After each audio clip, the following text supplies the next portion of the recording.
What the hell is this? That cripple. You've got to be kidding me. The room froze, not because of what was said, but because of who stayed silent. He didn't flinch, didn't defend, didn't even look their way. Just sat quietly in his rusted wheelchair, hands folded, eyes calm as the heirs of a millionaire laughed around him. They thought he was a nobody, a charity case, some broken old Marine with no family, no fortune, and no future. But what they didn't know was that this man, the one they tried to humiliate, was the only one the millionaire ever trusted. And when the will was read, it wasn't their names on it, because strength doesn't come from appearance, not from words. It comes from silence. Welcome to Grateful Stories, where tales of compassion and kindness are told. Let's uncover what really happened. The morning fog still hung low over the hills of rural Virginia when the black sedans began arriving. One by one, they pulled up the gravel driveway of the Callahan estate, a sprawling mansion that had stood for over a century, surrounded by sycamore trees and iron gates. Inside, the air buzzed with anticipation. The great Edward Callahan, a retired Army colonel turned business mogul, had summoned his extended family for the reading of his will. And where there's a fortune, there's always a crowd. They came dressed for a magazine cover, tailored suits, silk scarves, leather handbags, Rolexes that gleamed under crystal chandeliers. They exchanged fake hugs, air kisses, and murmurs of, "Such a loss," even as their eyes gleamed with greed. But no one paid attention when an old pickup truck quietly rolled to a stop near the side path. It wasn't supposed to be part of this show. From the passenger door, a man lowered himself into a wheelchair with steady, practiced ease. His body was weathered by time and battle, one leg missing from the knee down, a thick military jacket over his frame, a USMC cap pulled low over his brow. That was Luke Jefferson, 72 years old, a former Marine, a man who'd once led men through dust and fire and now managed the gardens and barns on this estate. He didn't wear medals. He didn't announce himself. He just wheeled himself slowly up the ramp and into the front hall. The room fell quiet, then buzzed with confusion. "Who let the gardener in?" someone whispered. "Maybe he's lost another," chuckled. "Or here to clean up after we pop the champagne." A few people turned to stare, their eyes full of judgment. Luke didn't meet their gaze. He rolled to the far corner of the room, away from the crowd, and parked his chair by the window. There was no shame in his movement, just calm, steady, like a soldier who'd walked into more dangerous rooms than this. From the far side, Brandon Callahan, Edward's cocky great-nephew, leaned toward his cousin. "Is that the guy who trims the roses?" he muttered with a grin. "Looks like he trimmed his own leg off," came the cruel reply. They laughed. Luke said nothing. Not once did his hands clench. Not once did his expression falter. His eyes scanned the room briefly, then returned to the hills outside. The whispers grew. "He's probably some charity case Edward took in," murmured Melissa Green, a niece in a designer dress. "Maybe gave him a room in the barn or something." "Ugh, smells like engine oil," added her husband. "What a buzzkill." From across the hall, a teenager snapped a photo of Luke and snickered. "Gotta post this. Who let G.I. Joe into the will reading?" No one stopped him, not even the butler, but Luke didn't flinch. His silence was louder than any insult. His dignity stood tall, even while sitting in a rusted wheelchair. The crowd swirled with noise, laughter, heels clicking, glasses clinking. Luke was invisible, yet he saw everything. His gaze paused briefly on the oil painting of Edward above the fireplace. The young officer in a full uniform, hand resting on a saber, then back to the window. And still, not a word from him. No resentment, no defense, only quiet presence. They didn't know that Luke had worked this land for 20 years. That he'd been the one to build the veterans' greenhouse at Edward's request. That every rose in the garden, including the white one planted in memory of Edward's late wife, was cared for by these same weathered hands. He'd never asked for praise, never bragged, never spoke of his service, and never once asked to be part of the family. And yet he was the only one Edward truly trusted. Just as the mocking reached a crescendo, the clock struck 10. The heavy oak doors creaked open. Attorney Bernard Shaw entered, briefcase in hand, silver hair perfectly parted. The chatter stopped. "Ladies and gentlemen," he said, "thank you for coming. Edward Callahan has asked me to conduct this reading on his behalf." People shifted in their seats. Luke didn't. He remained still, hands folded, shoulders squared, as if he knew something the others didn't. And as the will began, no one noticed. Brandon pulled a cocktail napkin from his coat pocket. He scrawled the words charity case in thick black marker, then walked slowly behind Luke's chair. With a smirk, he tucked the napkin into the handle of the wheelchair like a cruel joke pinned into a child's back. Snickers followed, phones came out. Luke didn't turn around. He simply kept his eyes on the window, waiting. Not for revenge, not for pity, but for truth, the kind only silence can deliver. The room held its breath. Bernard Shaw adjusted his glasses and placed a single thick envelope on the table before him. No velvet box, no ceremonial flourish, just a man doing his job. But everyone in that room knew this envelope carried something far more dangerous than gold. It carried the truth. Before I begin, Bernard said, his voice firm but courteous, I've been instructed by Mr. Callahan himself to ask that you listen in full before making any statements or judgments. He glanced around. A few eyebrows rose. Brandon gave a small chuckle.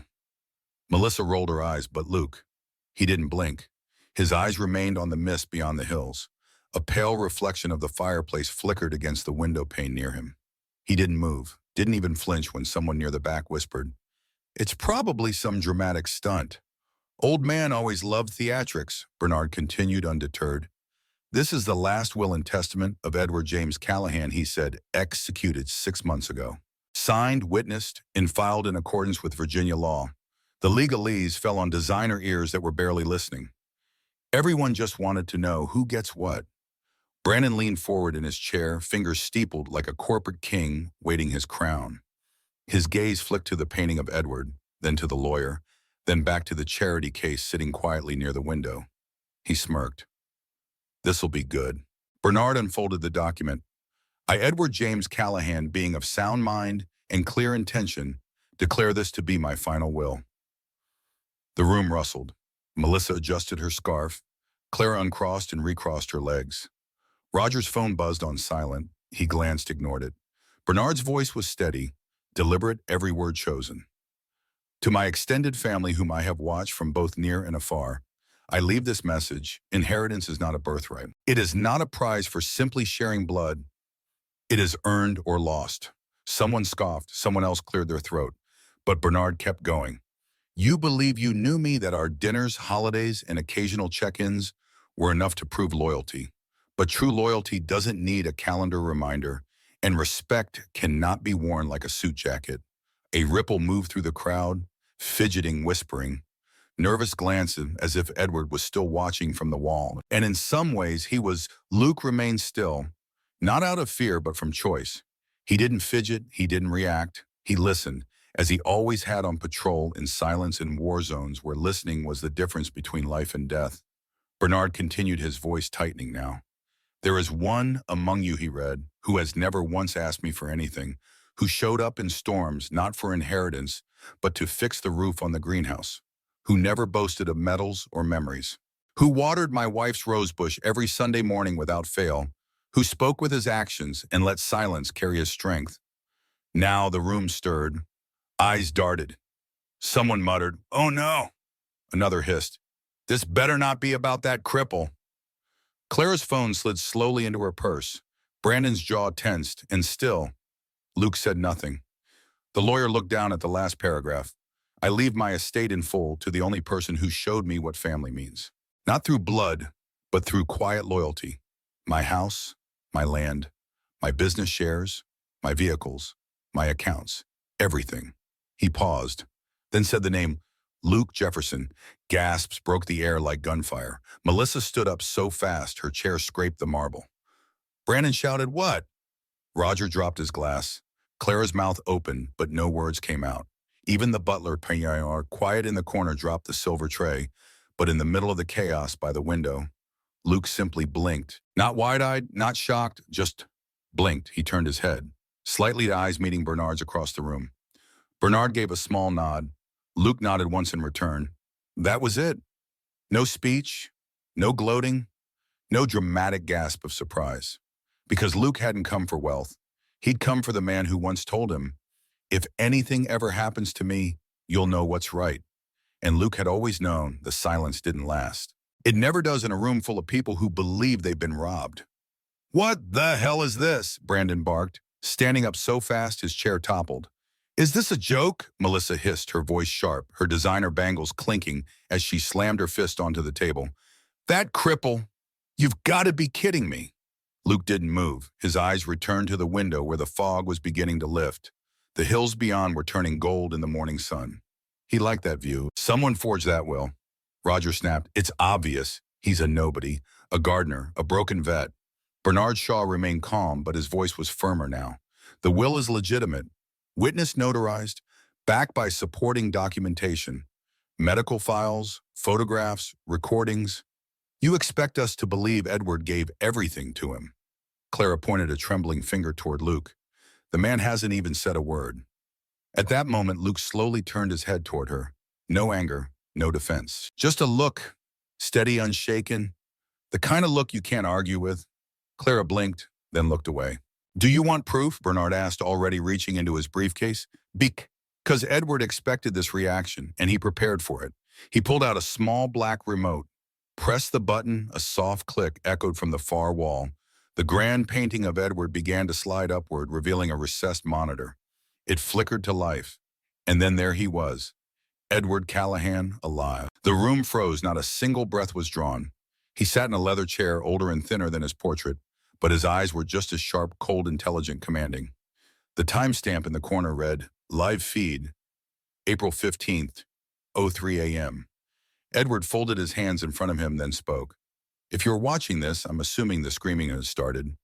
A few people gasped. Brandon looked like he'd seen a ghost. Melissa staggered back, grabbing the edge of a table. Edward continued, Let me guess. You thought I died and that my estate was up for grabs? You flew in dressed up, smiled through your teeth, and waited like vultures circling a body. He leaned forward slightly, but I'm not dead. I'm watching. His words hit like thunder. Most of you haven't visited in years. Some of you never. You call yourselves family, but you only come when there's money on the table. His gaze, even through a screen, was piercing. But one man showed up again and again. Not for favors, not for checks, but because he remembered who I was before the money, before the medals, before the empire. He paused and then said his name, Luke Jefferson. The whispers died instantly. Some looked down, others looked away. Luke saved my life, Edward continued. Twice in a place most of you can't pronounce, let alone survive. He pulled me out of a burning convoy, took shrapnel to the shoulder for it, never asked for a medal, never even told anyone. I had to find out years later from a doctor. Not from him. Clara swallowed hard. Roger adjusted his collar. He never told you that. Did he?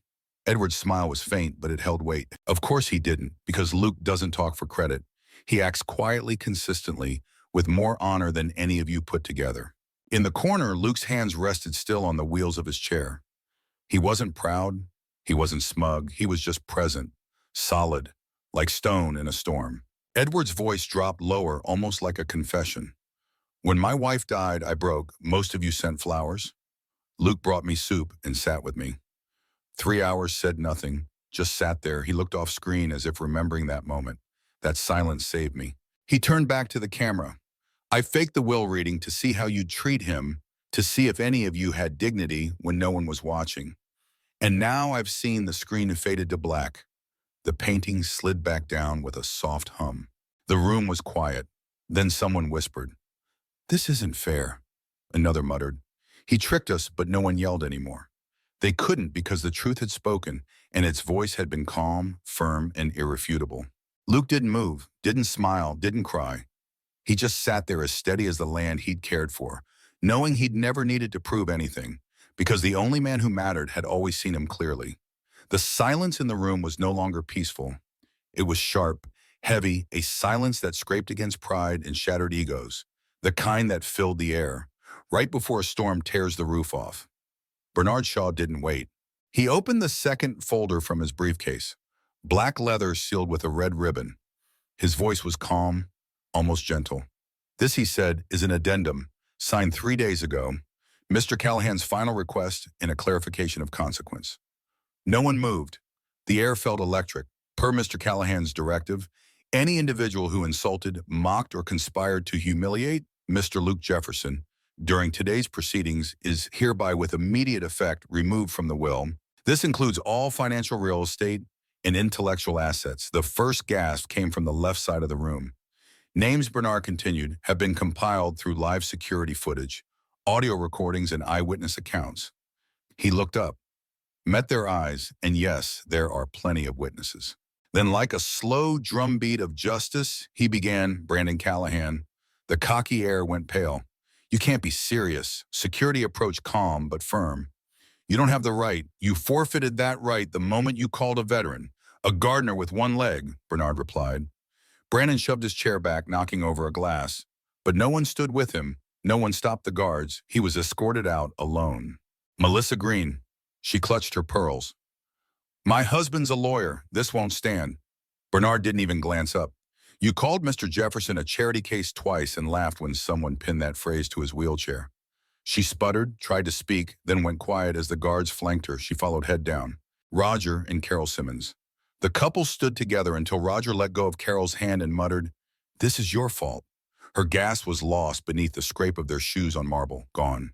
Clara Evans, the girl who posted the photo. The influencer. She didn't cry, but her hands trembled as she checked her phone and saw the damage already happening. Her brand collapsing, sponsors pulling out. Followers disappearing by the second. Edward's voice from the video still echoed in her head. You made my brother-in-arms a meme. Her knees buckled slightly as the guards approached. She didn't protest. She didn't have to. The internet had already dragged her out before the guards ever did. One bayonet names fell, each louder than the last.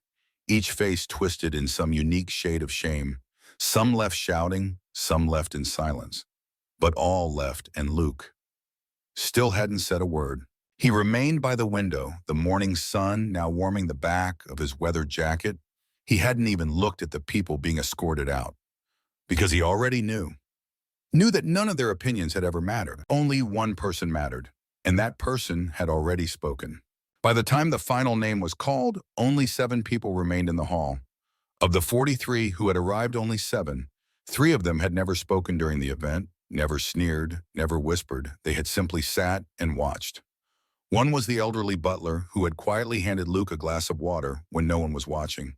One was a nurse from town who had known Luke through the VA clinic and sat in the back unnoticed. The last was Edward's old librarian friend who had given Luke books during his recovery and never asked questions. Bernard finally closed the folder. He looked up and spoke the last line of Edward's instructions. Those who kept their silence out of kindness are the only ones worthy to remain. He stepped back. No applause, no speech.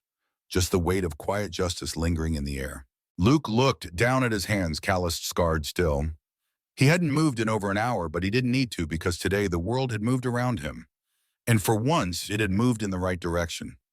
The hall was quiet again, but it was no longer the silence of pride or cruelty. It was the kind of silence that settles after a storm.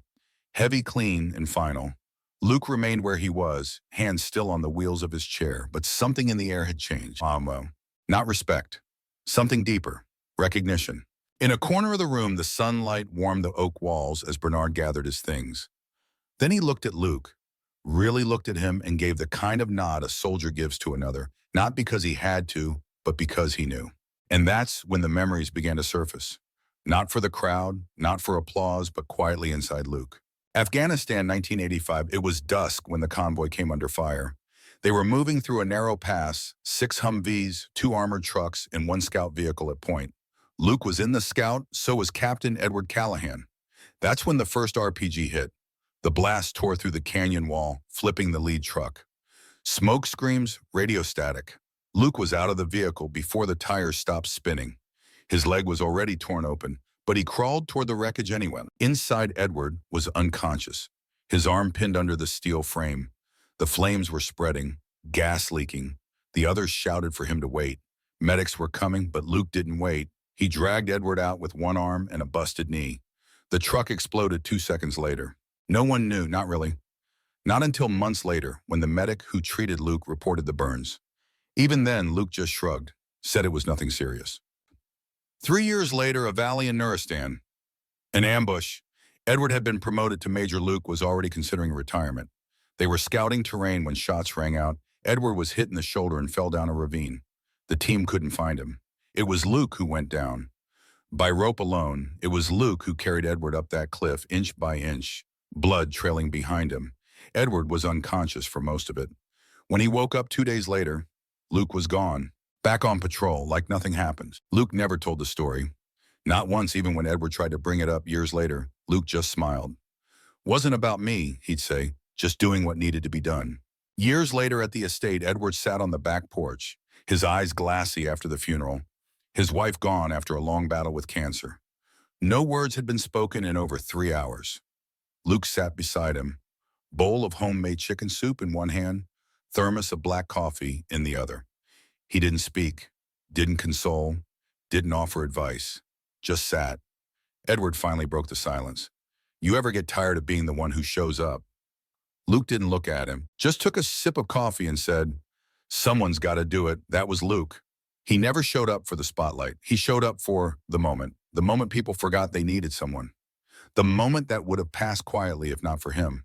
And now, as the last guest trickled out and the estate grew quiet again, Luke wheeled himself slowly forward, not to the center of the room, just to the wall where Edward's portrait hung. He looked up at the face in uniform. So much younger, prouder, untouched by time. Luke nodded once. "Thanks for trusting me." No one else heard it, but the room did. Somehow. That evening, Luke didn't stay in the big house. He rolled himself back to the small cottage near the stables, the same place he'd lived for the last 20 years. He cooked his own dinner, ate in silence, and when he looked out the window toward the rose garden, he could see the white blossoms glowing faintly in the moonlight, still blooming, still tended, just like always. Spring turned into summer on the Callahan estate, but it no longer felt like a fortress. The locked gates were opened. The manicured lawns, once trimmed for appearances, now welcomed boot prints and wheel tracks. The mansion didn't stay silent. It echoed with new voices. Not investors, not heirs, veterans. Some young, some old, some in wheelchairs like Luke, some still bearing the sand of distant wars in their shoes.